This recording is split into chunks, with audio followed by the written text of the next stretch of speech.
fucking good.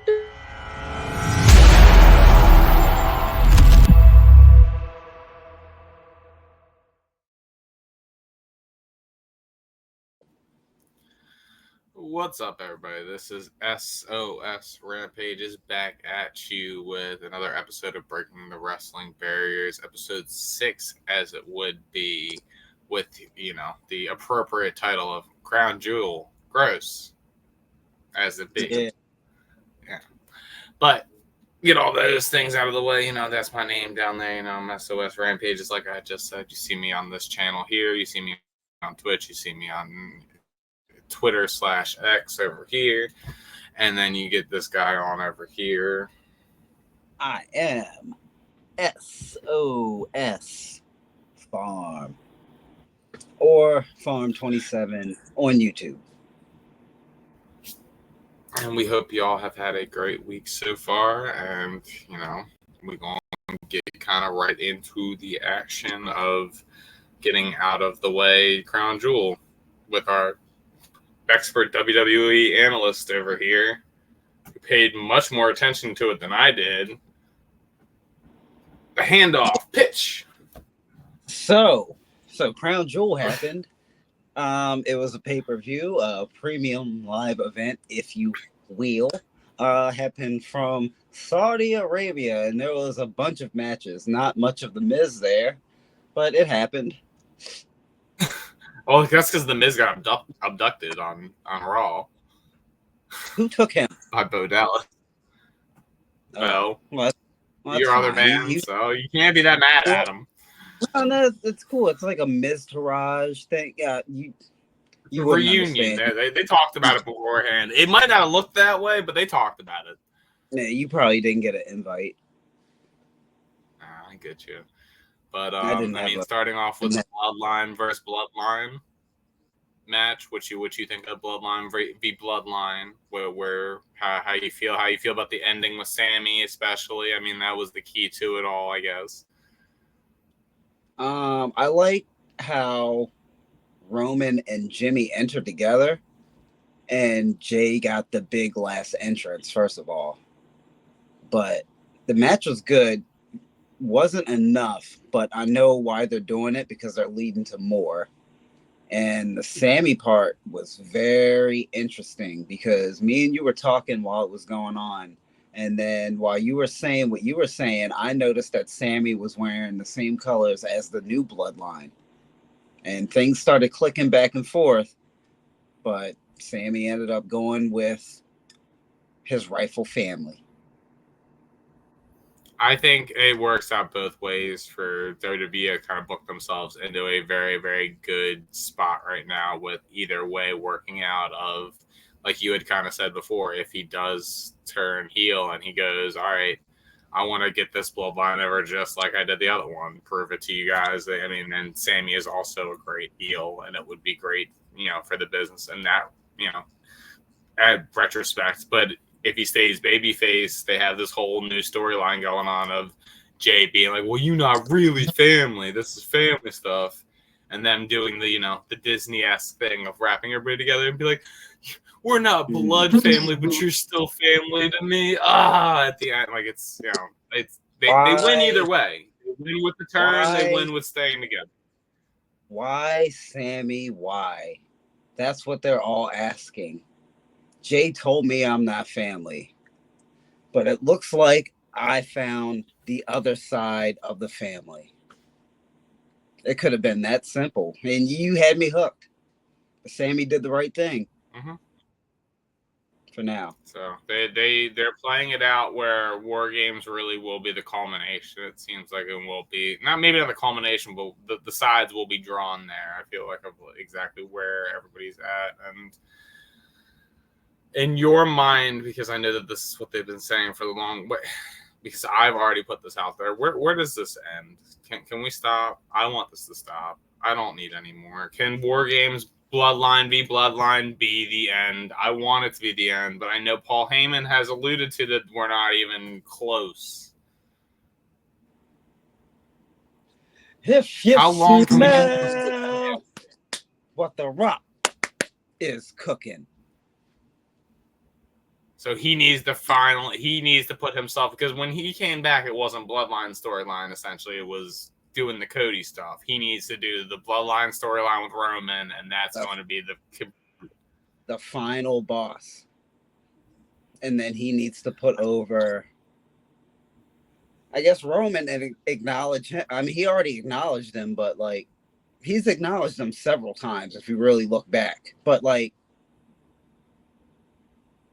he has to get to a level where he's going to disrespect Roman, and then Roman's going to step up, and then The Rock's going to acknowledge him as the one.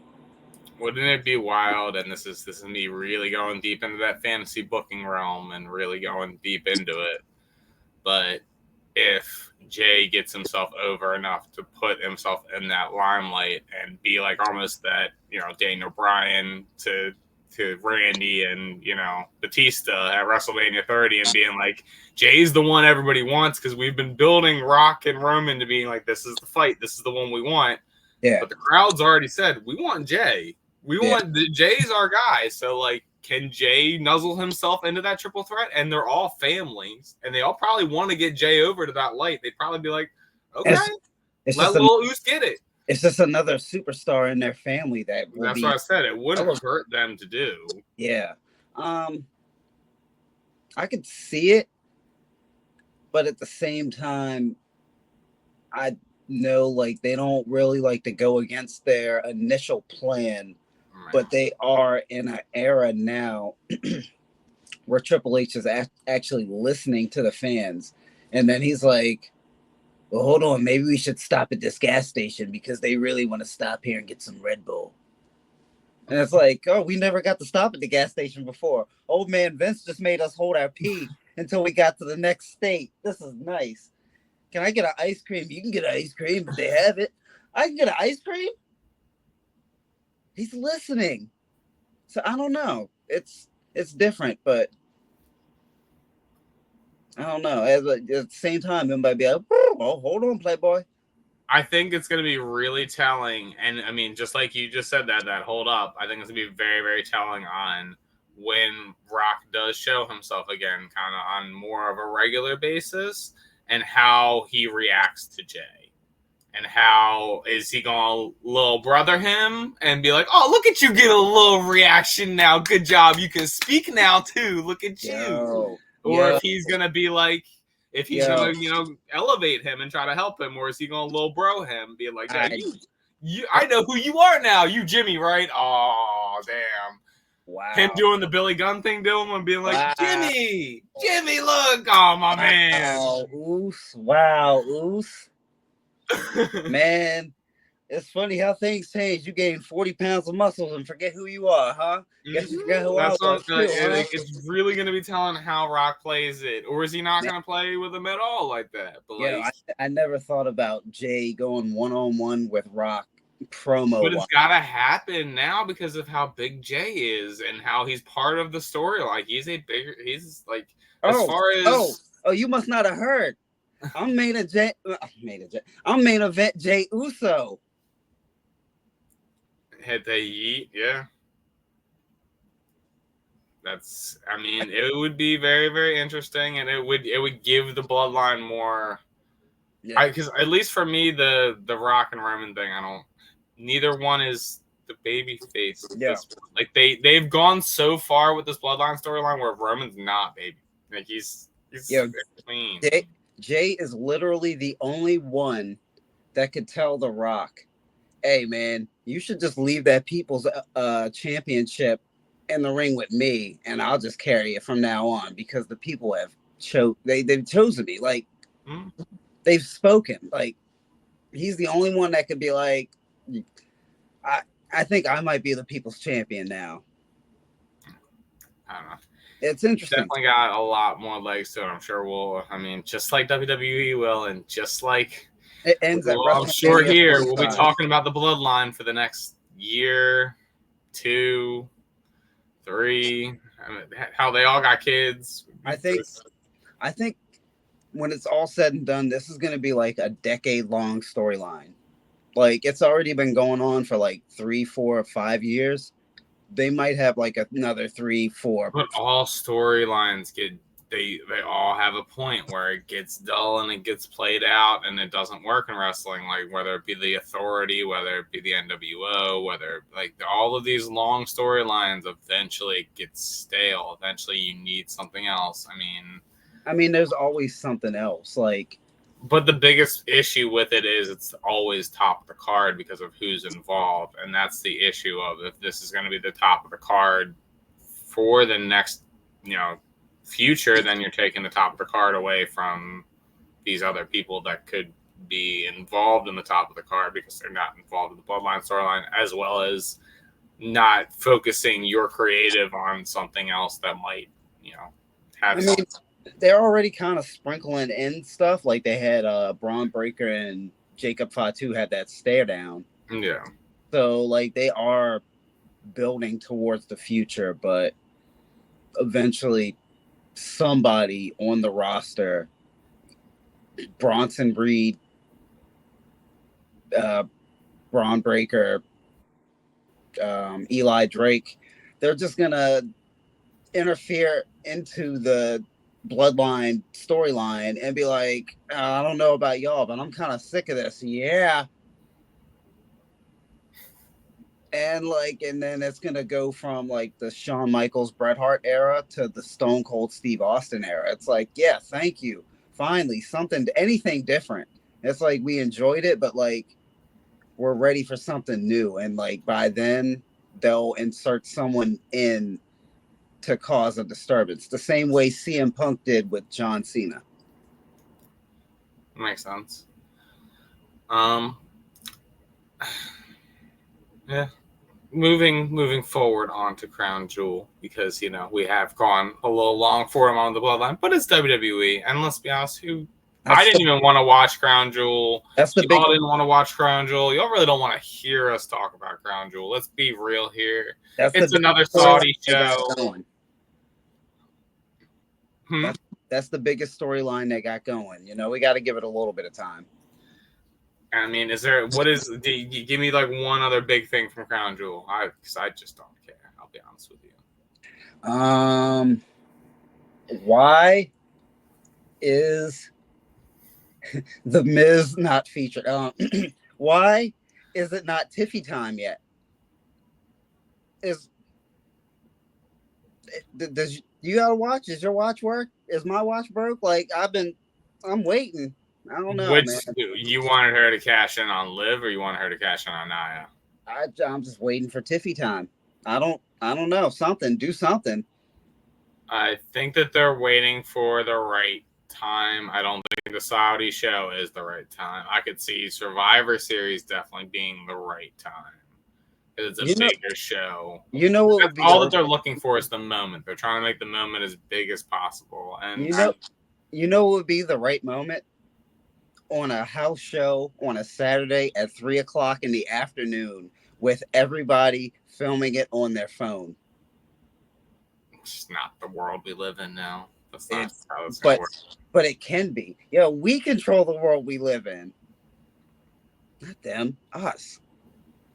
That's not. I don't know what movement you remember, the Yes movement or something. We don't control them. They control them. Yeah, we can try. Liv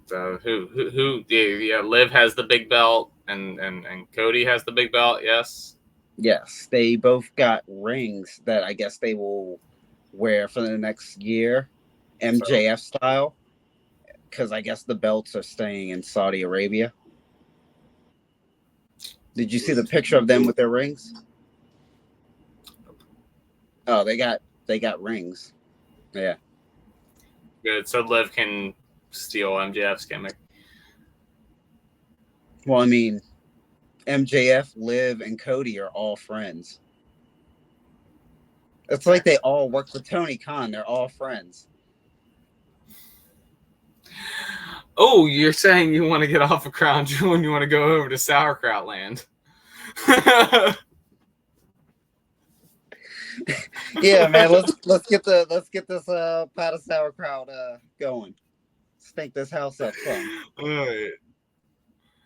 So moving on to the more entertaining topics. We started off with a Orange Cassidy promo, kind of calling out Moxley, kind of cutting his whole spiel off in the middle of it. What did you feel with this OC promo? How we feeling? I did not see it.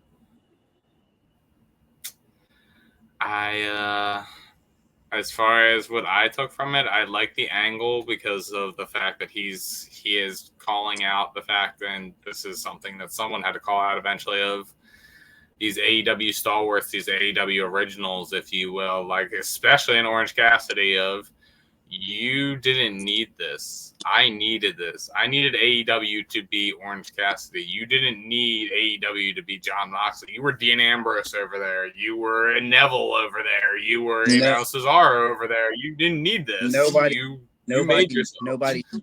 Nobody knew me before this. You were already somebody. So, like, the fact that they are using that angle is something that is going to help them out, and trying to get that over, and they're using these AEW originals to kind of do that. Makes it interesting. It really kind of shows, in my mind, and this is also has to do with Kenny being hurt, but also I think Kenny also is not going to be part of the storyline right away either. Even when he comes back, I think he's got business with Okada that is probably going to be handled first from the rumor and innuendo. But it really just shows the lack of top baby faces in AEW right now. Of this is I feel like the joke, this is your god, this is your fighter, this is the one that you're putting out there to challenge these guys. Like, even Orange Cassidy in the entire promo is just like, this is not my thing. I'm not a leader. This is not my.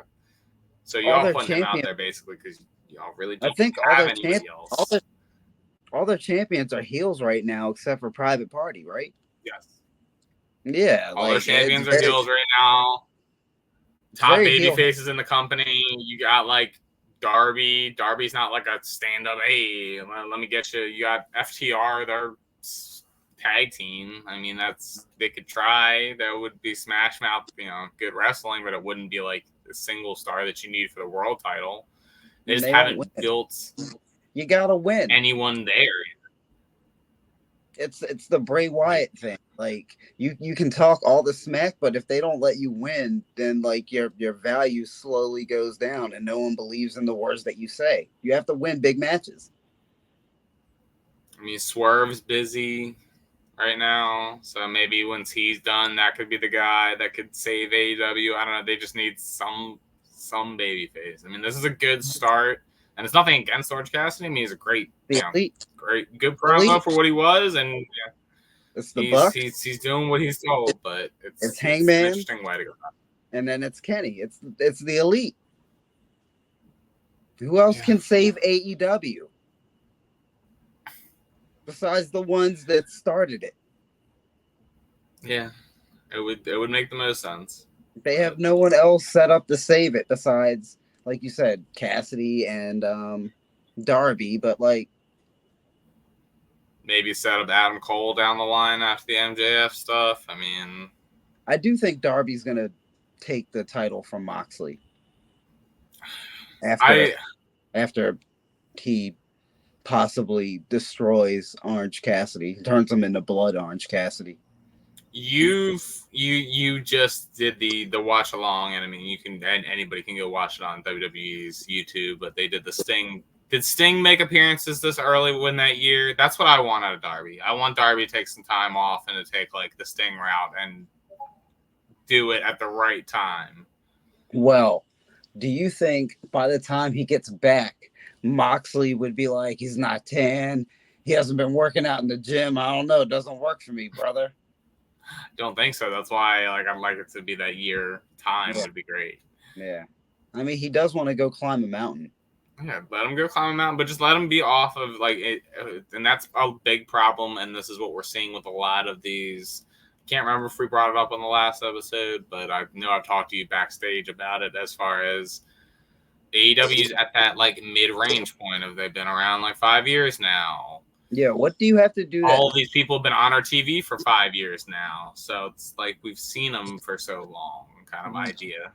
What do you have to do to Darby Allin to make him disappear from TV for a year? But it's the same thing I was telling you about with like Dolph. Like it's like you have to, you have to miss them to like, there's a lot of these people that had been on there every Wednesday night for the, that's why a lot of these tag teams are like splitting up and different things like that. It's, you don't need to do anything to Darby because Darby does plenty of things to himself. He just doesn't write himself off long enough after he does it. Like you've killed the Darby Allin character off in fantastical ways many a time. He just doesn't. So he just disappears and then comes back, or like I mean, Sting didn't need to die. Like Sting just left because he was upset.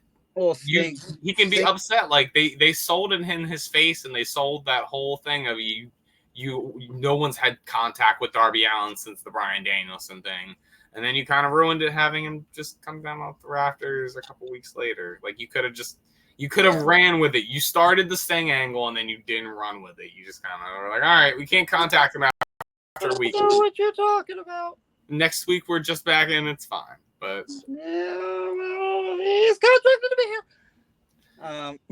here. No, I feel you. Yeah, because Sting felt like he was betrayed by the people he thought was his friends. So then he went into like full crow. But like, I feel like they would need a reason for Darby to disappear or to feel like they tried to kill a man in front of him. But like you said, that is the locker room leader. I know, but like you said, they already brought him back, so they ruined it. Mm-hmm. Yeah, so like they would need a new reason, Have them just keep killing people, like going forward where they had a great match between Private Party and the Young Bucks. It could just happen to Orange Cassidy in this rivalry, and then Darby's fed up and he's had enough. Maybe it only has to happen to one more person.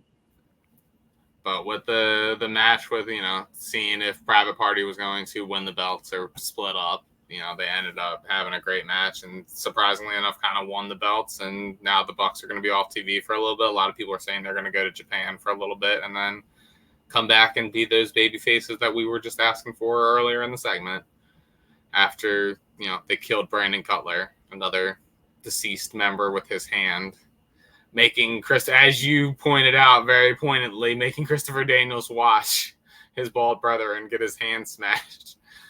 That's not right. CD didn't have to watch. Yo, how do you think I felt watching Leo Rush fight Shelton Benjamin? Taking that super kick to death. All right, we don't have to talk about it, right? I fold him like a pretzel. All right, man. Look. Inside Out Germans really hit you. Yo, I will start singing the final countdown right now. All right. I mean, those Inside Out Germans really got you. I know. It's fun. He tried so hard to land on his feet. It's going to be interesting to see where they go with this Private Party kind of going forward. I'm not 100% sold. I think they won this, but I'm not sold that they're going to keep them together completely. They're showing too much of that.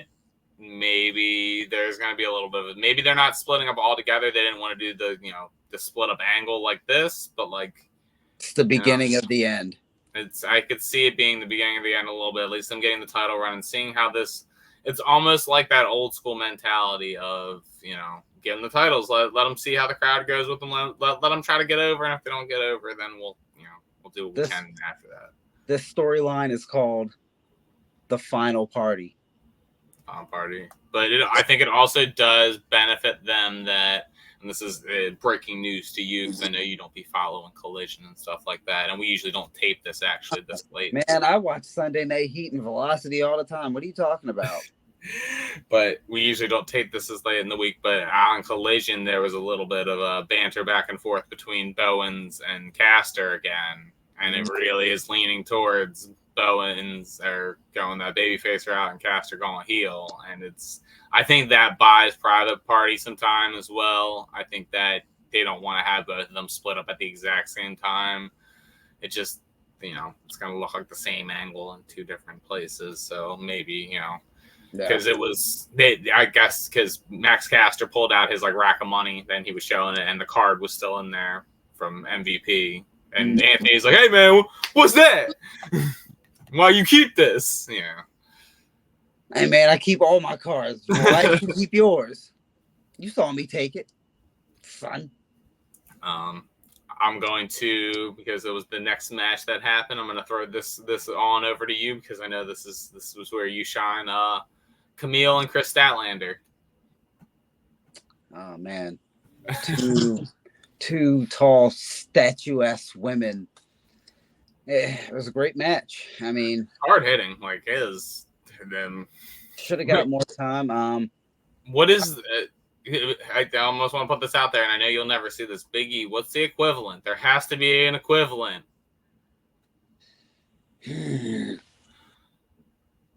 Hold on, because I want to say this right. No, I wouldn't. If you have to think about it this much, then I wouldn't say it.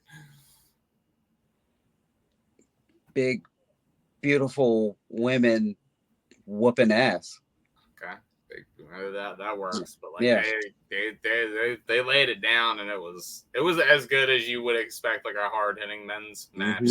Be like, and it's nice to see in this day and age, not just in WWE, but in AEW, that they can kind of bring that, because a lot of it is more just like on the men's side of the roster, just like, good old Jamesy reminds us all the time of there's a lot of tiny people over there in the AEW, and it's nice to see some size just whipping some ass in there, as you said. And then he came in the ring looking like a 9-year-old. Jack Perry gets thrown up against the wall like a 9-year-old. And then I got back out the ring because I heard that in the back of my head. Statlander picking up the win, first person to beat Camille in AEW, which was, that's a big shout right there. And Camille really looking good in her, I would say this is their most high profile match on TV so far. And Mercedes jumping Statlander after the match, which, sets that up for full year, I'm sure, which will be an awesome match. Mercedes should have brought a ladder to jump Statlander. I'm just saying. Just a little tiny ladder, just one of them.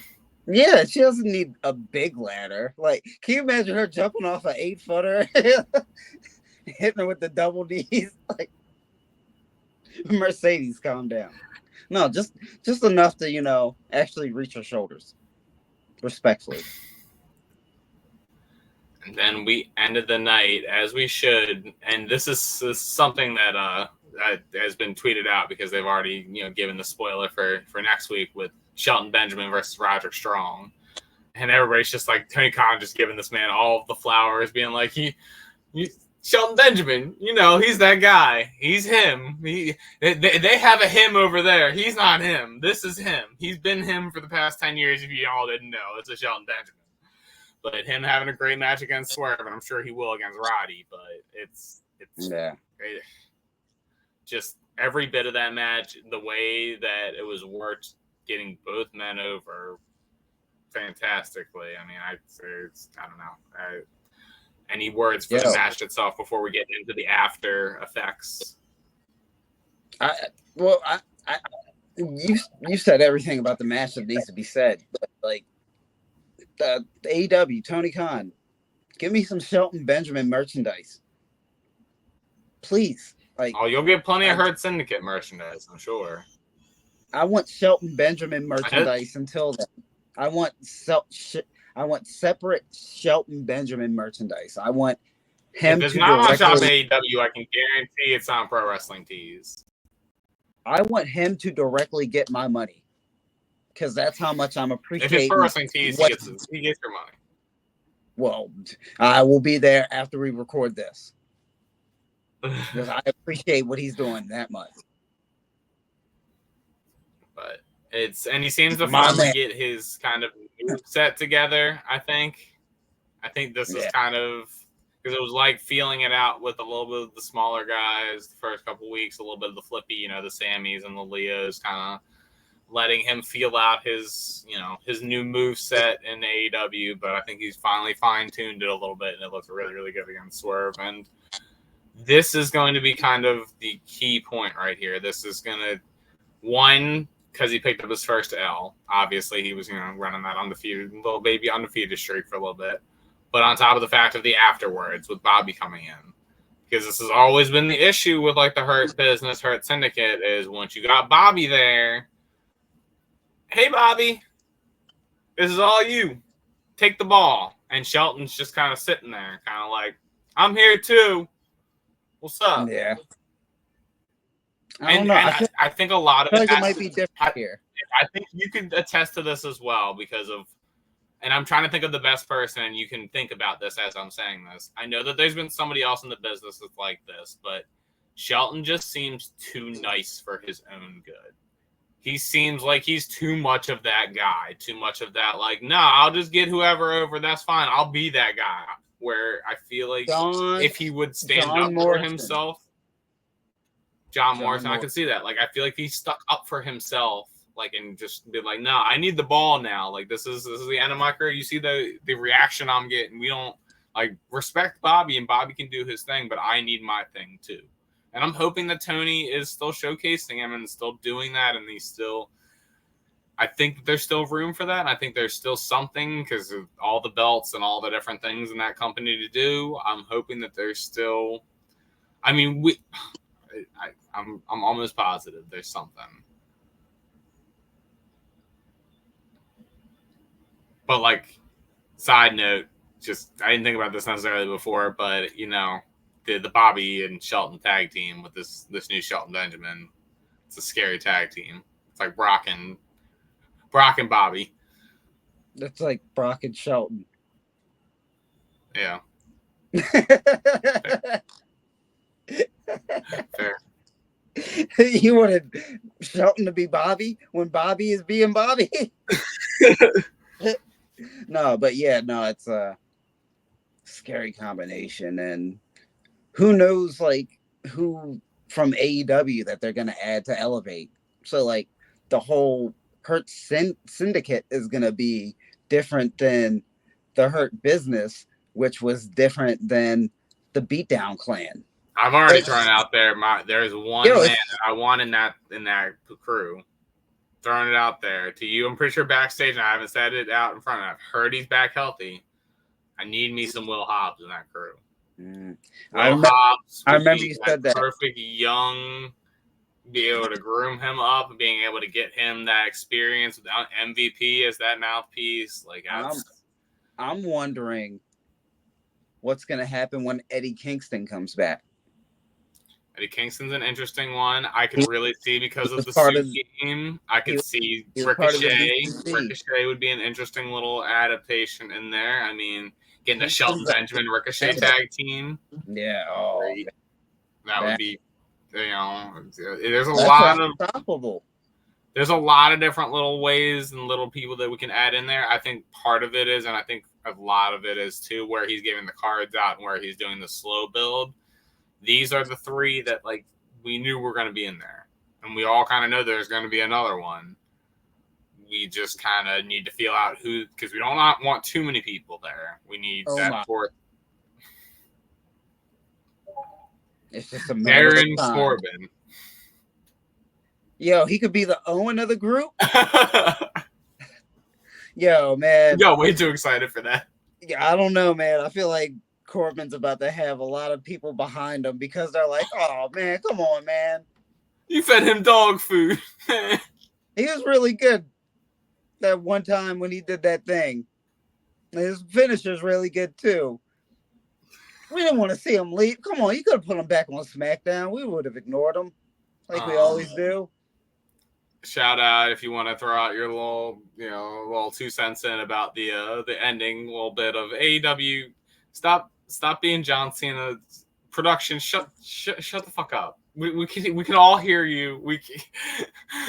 It can't be that hard. Can you throw like a 3 up there and they can't see it? Like, y'all have to scream so loud. Hey, yo, 3 minute out. No. I don't know, man. Welcome to the HD and I get the high quality sound era. Like, I get it. You go back to watch like Raw in '97. with between JR screaming "By God" and Jerry the King Lawler screaming "Ah!" Like you can't hear Stone Cold saying nothing. It's the simple things though that you can like work around that, and it's the simple things of like why until someone pointed it out to me, it didn't bother me. And spoiler alert for anyone in here, I'm sorry if I ruined this for all of y'all, but the people that look at the referee when they're counting, you can't unsee it. 2, last minute, but they were staring at the whole time, and you're like locked in on their. And you're like, bruh, like you can't count to 2. Yeah, and can count. No, I don't know. Yeah. It's like there's simple things of like if you worked it better, you'd be fine. If you worked out the kinks better, if you worked out your timing better, you wouldn't have to do. Hey, Bobby pose, Bobby pose. Hey, Bobby, come here. Hey man, do you hear how loud John Cena calls spots? Yes, that's why I compared them to John. And like at one point, I just started laughing. Like it's not gonna change. Like. I'll be like, oh, he's ruining them. It's like, no, like, it's like actually kind of funny at this point because, oh, there goes John again. Hey, John, why don't you say it a little louder for the people in the back? I almost want, like, his second to last match to, like, look at the camera when he's calling spots. Armbar. Oh, man. That would take the sting away of being like, and he would be that kind of guy that he would be able to play with it enough and be able to poke fun at himself enough that it would be funny. And I think he'd play up to it a little bit. Yeah. There's something there. That'd be interesting. But we are going. And then he should get choked with a plastic bag.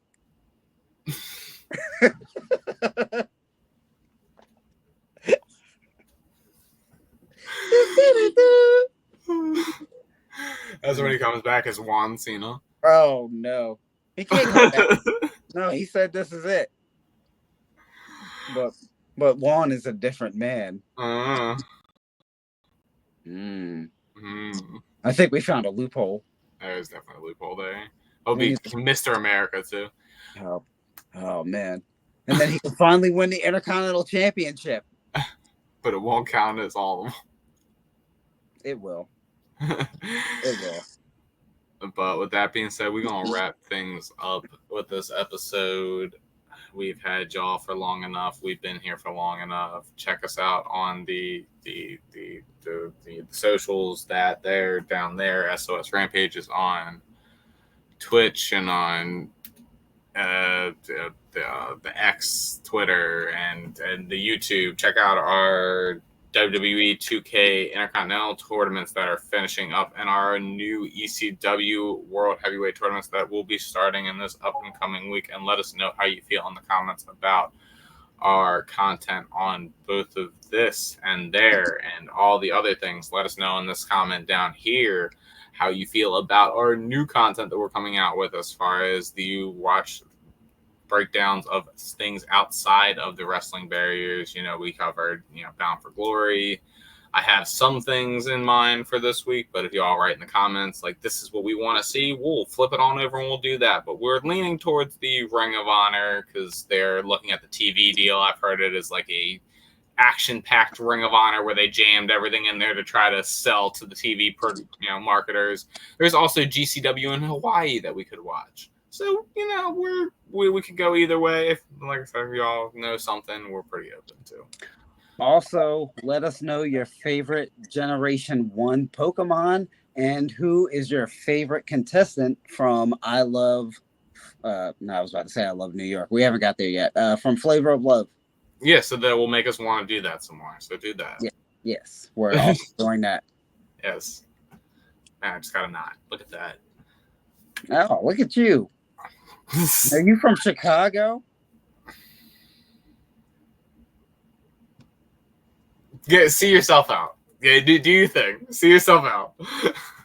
I'm SOS Farm, and I'm not from Chicago. Oh, he's from Jersey. Yeah, because I've made it to the ripe old age of 37, and I'm still breathing. But you can find me on YouTube at Farm27. You can find me on Twitch at SOS Farm, and over Shmia is SOS Rampages. Like I said, you can find me on the YouTube, on the Twitch, and all that good stuff. Please let us know what you want to see, because yeah, we up to recording just about anything whenever.